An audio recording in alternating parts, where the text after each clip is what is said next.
Hallelujah, purihin po Panginoon sa umaga po na ito. Salamat po sa Panginoon sa kanyang biyaya, sa pribilehiyo na bawat isa sa atin po ay bigyan ng Panginoon ng pagkakataon, ng kalakasan upang makapagbulay saglit ng kanyang mga salita at tuloy na alalahanin ang kabutihan ng Panginoon sa ating pong buhay. Bago po tayo patuloy na dumako sa salita ng Panginoon, awitan po natin ang Panginoon. Panatag ang aking isipan.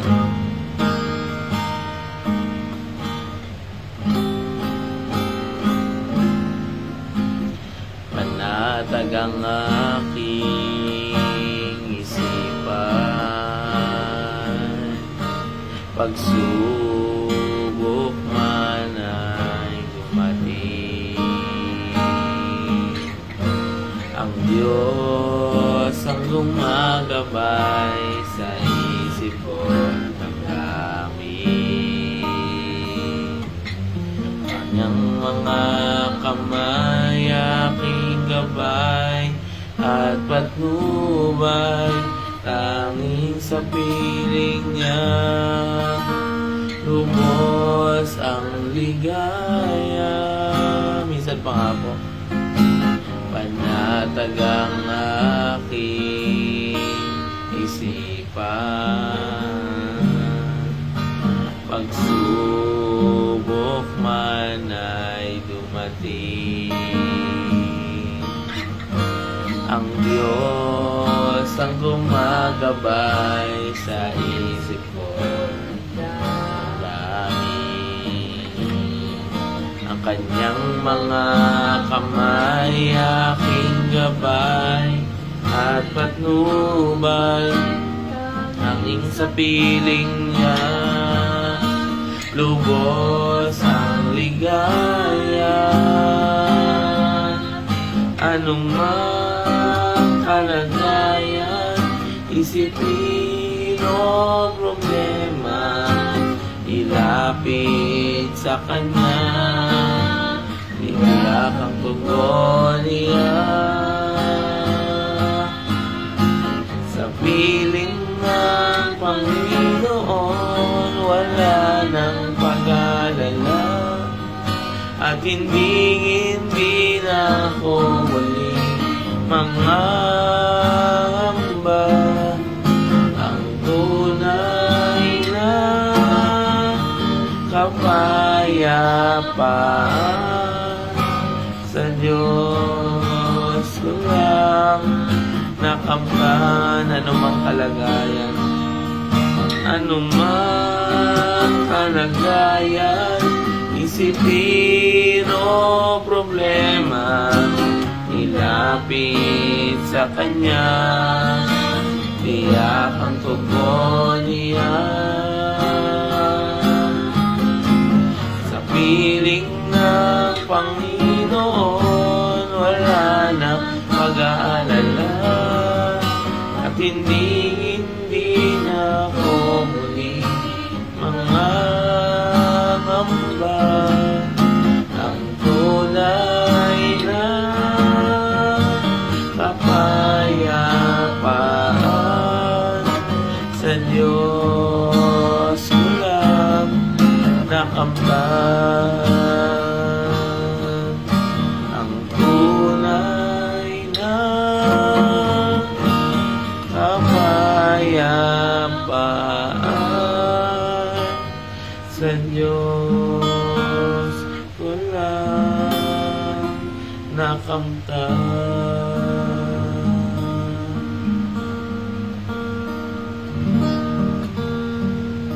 Hallelujah, purihin kayo Panginoon. Salamat po sa inyo sa umaga na ito, sa inyo pong biyaya Panginoon, sa kapayapaang nararanasan namin na nagmumula po sa inyo. Salamat po Panginoon Jesus. Patuloy niyo pong samahan, tulungan na yung po pagtitipon. Kahit na kami ay magkakalayo at ito ay online Panginoon, iyaan nyo nga na ang presensya at pagkilos po ninyo ay maranasan ng bawat isa. Salamat po sa inyo, Ama. patuloy nyo kaming tulungan at turuan na matutunan namin patuloy ang mga salita po ninyo. Holy Spirit, tulungan niyo po ang mga puso at espiritu, aming pong isipan, Panginoon, upang maunawaan namin na inyo po mga salita. Salamat po, Ama, sa pangalan ni Jesus. Amen.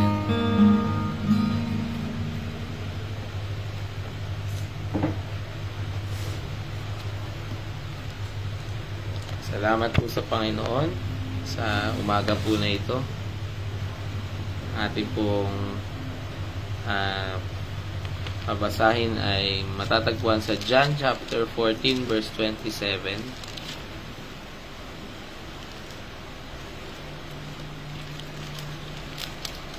John chapter 14 verse 27. Sabi po dito, huwag kayong mabagabag at huwag kayong matakot dahil iniiwan ko sa inyo ang kapayapaan. Ang aking kapayapaan ang binibigay ko sa inyo. Hindi ito katulad ng kapayapaang ibinibigay ng mundo. Amen. Salamat sa Panginoon. Ito makikita po natin ng Panginoon ay patuloy na pinalalakas ang loob ng kanyang mga tagasunod at maging tayo po sa ating pong pagpapatuloy sa paglilingkod sa kanya. Makikita natin dito na iniwan ng Panginoon yung kanya pong kapayapaan. Patuloy na binibigyan babala ng Panginoon, patuloy na binibigyan ng Panginoon yung kanyang mga tagasunod na may dadanasin sila mga pagsubok, paghihirap, naaalis na ang Panginoon. Yung sunod niyan, makikita natin, babalik na ako sa Ama. Sabi niya, kung mahal niyo ako, ikasisihan niyo pagpunta ko sa Ama dahil mas dakila ang Ama sa akin. Pinapakita niya yung patuloy na pangangailangan natin sa Ama, maging siya. Nung siya ay nagkatawang tao, pinakita dito yung pagiging mas dakila ng Ama kaysa sa kanya. Yung kanyang pagbalik sa Ama. Sabi niya pa dito sa 29, sinasabi ko, ito ngayon sa inyo bago pa man mangyari, upang sumampalataya kayo sa akin kapag nangyari na ito. Palaging ang Panginoon ay inuunahan po tayo sa mga bagay na mga mangyayari. Napakahalaga na malaman natin yung kanya pong mga salita at mga bilin upang tayo po ay patuloy na makaranas ng kapayapaang nagmumula po sa kanya. At yan makikita po natin, sinasabi ng Panginoon na yung kapayapaan na iiwan niya ay yung kapayapaan na meron po siya. Yung kagaya ng kapayapaan na meron ng ating Panginoong Yesus. Na kahit na tumatayo siya sa panganib, hindi nagbabago yung kanyang kapayapaan. Na kahit na sa punto po na yan, ng John chapter 14, malapit na siyang hulihin, ay nagagawa niya pa rin magpalakas sa uri ng kapayapaan na kahit na dumadanas ng pagsubok ay nagagawa pa rin magpalakas, nagagawa pa rin magturo, nagagawa pa rin sumunod o manatili sa kalooban po ng Panginoon. The kind of peace that is permanent and stable. The kind of peace that is not of this world. Hindi nagmumula sa mundo na ito.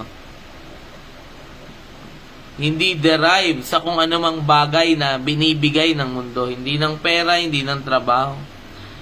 Hindi ng kalakasan ng pangatawan, hindi ng dami ng kaibigan. Hindi kapayapaan na hindi galing sa security na may nagbabantay sa iyo o kung ikaw man ay merong mga police o army. Hindi klase ng kapayapaan na ibinibigay ng tao. Not affected in any kind of circumstances sa buhay. Hindi naapektuhan Isang uri ng kapayapaan na hindi nayayanig, hindi nawawala. May kita po natin dito sa verse 30, sabi niya, hindi na ako magsasalita ng patagal dahil dumarating na si Satanas na siyang naghahari sa mga taong makamundo. Wala siyang kapangyarihan sa akin. Ngayon po malalaman natin base dyan sa kanya pong sinabi na meron siyang kapayapaan na nanggagaling sa pagkaalam ng katotohanan. Peace that comes from the knowledge of truth. Kaya panatag ang Panginoon. Kahit na dumarating na ang kaaway, kahit na dumarating na yung mga pagsubok sa Kanya, yung Kanyang kamatayan ay nalalapit na. Nagiging payapa siya dahil alam niya na ang katotohanan ay walang kapangyarihan ang mundo na ito sa Kanya. Walang kapangyarihan ang masamang espiritu, walang kapangyarihan si Satanas na galawin siya at pahirapan at patayin maliban sa kung ano yung ibinigay ng Panginoon sa kaaway. Parang kagaya nung sinabi ng Panginoon kay Pilato na ang kapangyarihan na meron kay binigay lamang sa iyo. Sabi dito po sa verse 31, ngunit upang malaman ng lahat na mahal ko ang aking Ama, ginagawa ko ang iniuutos niya sa akin. Halika na, umalis na tayo. Ito, sabi diyan, may mga pagsubok, meron akong mga dadanasing paghihirap. Hindi yun dahil sa malakas ang kaaway o dahil sa mas nananaig ang kapangyarihan ng kadiliman. Hindi. Dinadanas ko itong mga pagsubok na ito para malaman ng lahat na minamahal ko ang aking Ama at ginagawa kong iniuutos niya sa akin. Mahirapan tayong sumunod sa kalooban ng Panginoon. Maaari tayong tumalikod kung wala tayong kapayapaan na nakatulad ng sa Panginoon. Sabi po dito sa Isaiah chapter 26, you keep in perfect peace yung mga taong ang pag-iisip ay nakatuon sa inyo. Sabi dito po, Isaiah chapter 26 verse 3, you keep him in perfect peace whose mind is stayed on you because he trusts in you. Alam niya na yung isang tao na alam niya na hawak ng Panginoon ang lahat ng bagay. God keep him in perfect peace. Binibigyan tayo ng ang tawag dito sa kapayapaan na ito ay perfect peace. Perfect peace. Kapayapaan na matibay at perfecto. Yung mga tao na tuon sa those whose minds are steadfast because they trust in you. Amen. Nakakaranas ng tunay na kapayapaan yung mga tao na yung isipan ay tuon sa Panginoon.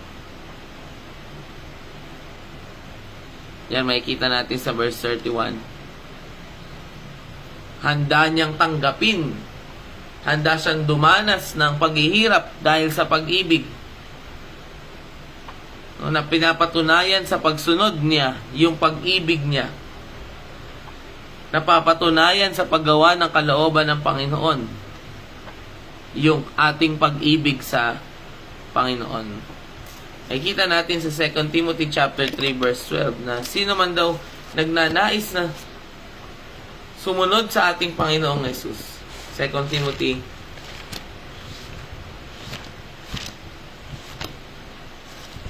chapter 3 verse 12. Dito po makikita po natin. Mababasa natin ang salita na ang totoo, lahat ng nagnanais mamuhay ng matuwid bilang tagasunod ni Kristo Jesus ay daranas ng pag-uusig. Kaya sa pagsunod natin sa Panginoon, sinusupply ng Panginoon yung kapayapaan. Bakit? Yung pagsunod natin sa Panginoon, sigurado daw na mayroong pagsubok, sigurado na mayroong pag-uusig, sigurado na mararanasan natin yung tayo mapagtawanan, tayo dumanas sa mga hirap. At alam ng Panginoon kung anong kailangan niyang iwan sa atin, yung kapayapaan na nagmumula po sa Kanya. Sa Pilipos chapter 1, nasabi ni Apostol Pablo sa mga taga-Pilipos na huwag kayong matakot. Pilipos chapter 1 verse 28.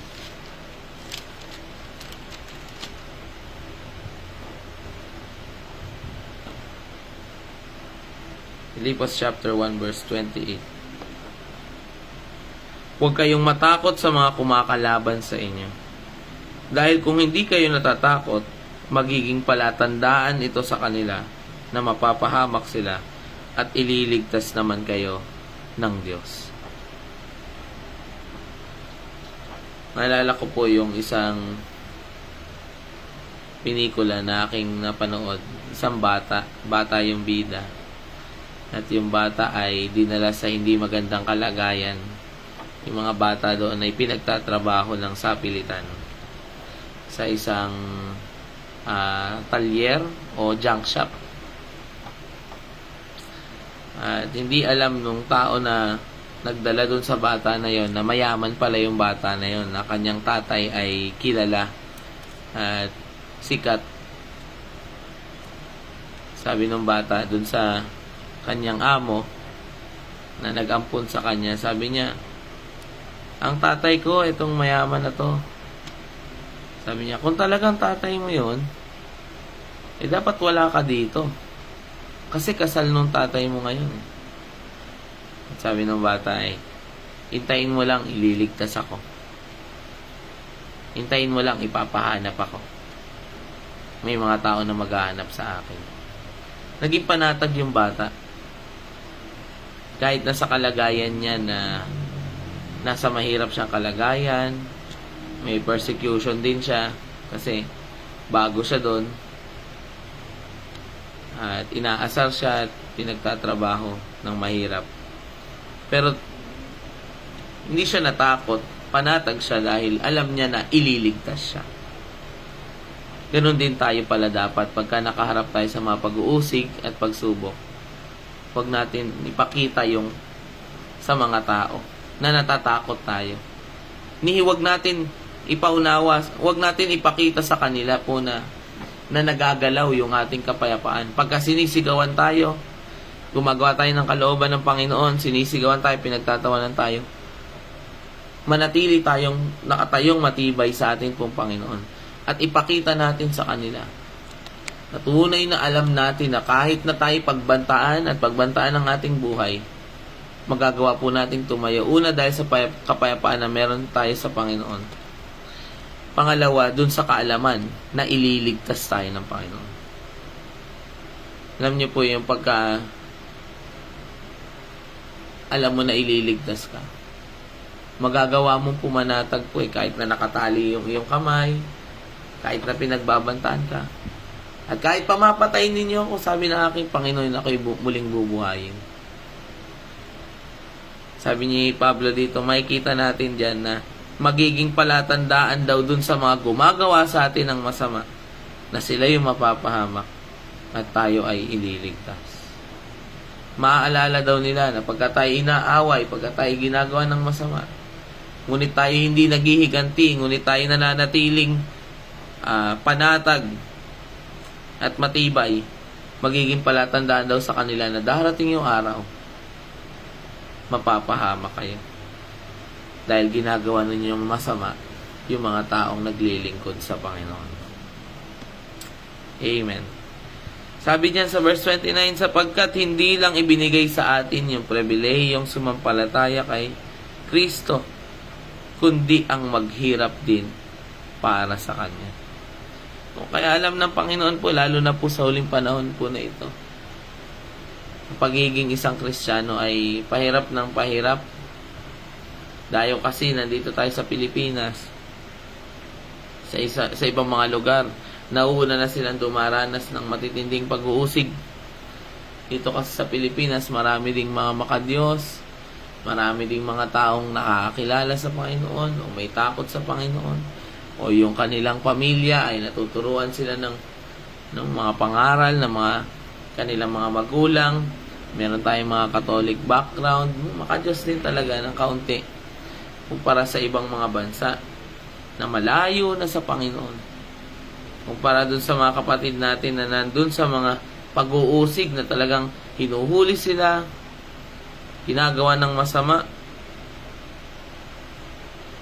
Hindi lang daw yung pribileyo sumampalataya, hindi lang yung pribileyo maligtas, kundi yung maghirap din para sa Kanya. Na yung kaligtasan natin, kung hindi man tayo makaligtas sa mga pagsubok at mga pag-uusig, yung eternal salvation natin, nakaligtasan, ay mananatili po sa atin. Pwede tayong ligtas, pero pwedeng hindi tayo makaligtas sa mga pagsubok na yan. Parehas daw yun isang pribilehiyo, yung makarating sa langit at yung maghirap alang-alang sa pangalan ng Panginoon. At sabi ni Pablo diyan sa huli, Filipos 1 verse 30, ngayon dinadanas nyo na yung mga paghihirap na nakita ninyong dinadanas ko noong una. No, kasi kung ano yung hinahabol mo, kung sino yung pina-follow mo, kung sino po yung iyong sinusundan, ganon din yung magiging results mo. Kaya kung sinasabi na isang tao, sumusunod daw sa Panginoon, ngunit hindi dumadanas ng pag-uusig at paghihirap at sakripisyo sa Panginoon, baka ibang klase ng pagsunod yung iyong sinusundan. Baka hindi ang Panginoong Hesus. Baka ang ginagawa natin ay hindi kalooban ng Panginoon. Kasi pagka sinasabi natin kalooban ng Panginoon, ito'y may hirap sa ating pangatawan. Ito'y may sakripisyo sa ating pong mga laman. Ito'y may sakripisyo sa ating mga isipan. Bakit?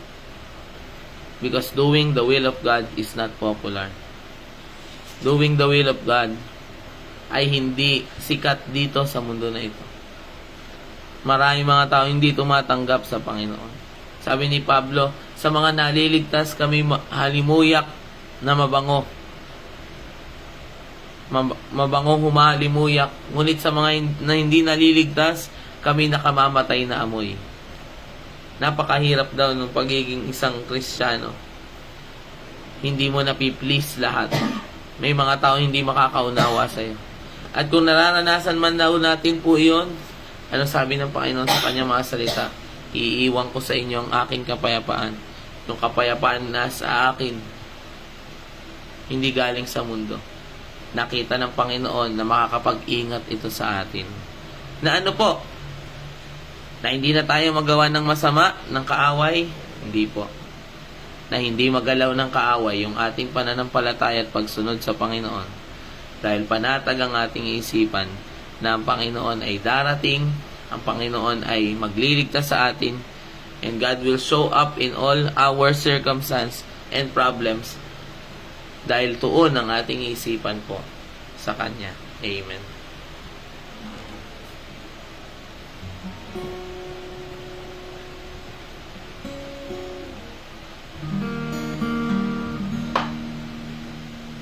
Sabi doon sa awit, sa piling ng Panginoon. Kung palagi tayong conscious sa presensya ng Panginoon, na malapit siya, kung palagi tayo pong nakadikit sa Panginoon, palagi nating mararanasan yung kapayapaan na meron siya. Sa piling ng Panginoon, wala nang pag-aalala, at hindi na pumuni mga ngamba. Ang tunay na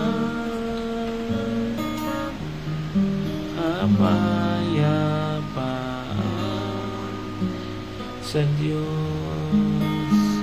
ko lang nakamtan. Ang tunay na kapayapaan sa Diyos ko lang nakamtan. Hallelujah. Hallelujah. Hallelujah, Lord Jesus. Sabi nga sa inyo, Panginoon, isisilang ang isang batang lalaki. Tatawagin siyang prinsipe ng kapayapaan. Kayo naming Diyos na naghahari sa kaharian na napupuno ng kapayapaang nagmumula po sa inyo. At kung paanong nung panahon ng inyong mga alagad ay dumaranas ng mga alon at bagyo, the peace speaker, peace be still, sabi ninyo, Panginoon. At tumigil ang hampas ng alon, tumigil ang hangin, at naging payapa, Panginoon. Lord, dalangin ko po, patuloy niyo ang bigyan ng kapayapaan, Panginoon, ang inyong pong mga anak, upang sila ay makatulog, upang sila ay makapanatag, Panginoon, sa gitna ng bagyo. Una, dahil sa kaalaman na ang totoo, Panginoon, walang kapangyarihan ng kaaway sa amin. Binigyan niyo kami ng kapangyarihan, tapakan ng gawa ng kaaway. Lord, na sa aming pagsunod sa inyo, kung meron mga pagkilos ng kaaway, meron mang banta sa amin pong mga buhay at paglilingkod, Lord, in the name of Jesus, hayaan nyo nga, Panginoon, patuloy nyo po i-supply ang kapayapaan na nagmumula sa inyo upang makapanatili kami sa pananampalataya. Makapanatili po kami sa buhay na ito ng may ngiti at pag-asa na ililigtas nyo kami, Panginoon, sa aming mga kaaway. Na hindi nyo hahayaan ang inyo po mga anak na hindi mailigtas sa mga pagsubok na kanilang mga dinadanas, Panginoon. At yung huling kaligtasan, Panginoon, naantay namin na yung muling pagbabalik po ninyo. Hayaan nyo nga, Panginoon, na patuloy kayo mapuno, Panginoon, ng banal na Espiritu upang magawa naming makayanan, Panginoon, anumang hirap, Panginoon, na nalalapit ng dumating, Panginoon, at dumadating na nga, Panginoon, sa mundo na ito. Hayaan nyo na makatayo ang inyong pong gawain, Panginoon, ang inyong pong mga anak. Ang bawat isa naririto, Panginoon, sa gawain nito. Patuloy nyo abutin kanilang pamilya, Panginoon. Kung meron man sa kanila, Panginoon, na naguguluhan, na anxiety, may depression, Panginoon, sa kanila pong iisip. May mga kalungkutan, Panginoon. Dalahin ko po, supply the grace para sa kanila, Panginoon, upang sila'y po'y manimbalik ang kanilang kagalakan, Panginoon. Restore unto them the joy of their salvation. In the name of Jesus. In the name of Jesus. Salamat po sa inyo sa araw na ito. Samahan niyo po, tulungan niyo po bawat isang papasok sa kanilang trabaho o pag-aaral. Bawat isa na magbubukas ng kanilang mga kabuhayan, Panginoon. Kayo patuloy, Panginoon, na kumilos at sumama sa bawat isa sa kanila. Kayong patuloy na humawak, Panginoon, ng araw na ito. This is the day. We declare that this day is favor, Panginoon, is grace para sa bawat anak po ninyo. Salamat po, Ama, sa inyong mga salita. Pinupuri po namin kayo sa pangalan ni Jesus. Amen. Praise the Lord. Purihin po ang Panginoon. Salamat po sa Panginoon sa kanyang biyaya sa atin. Pagpalain po kayo ng Panginoon.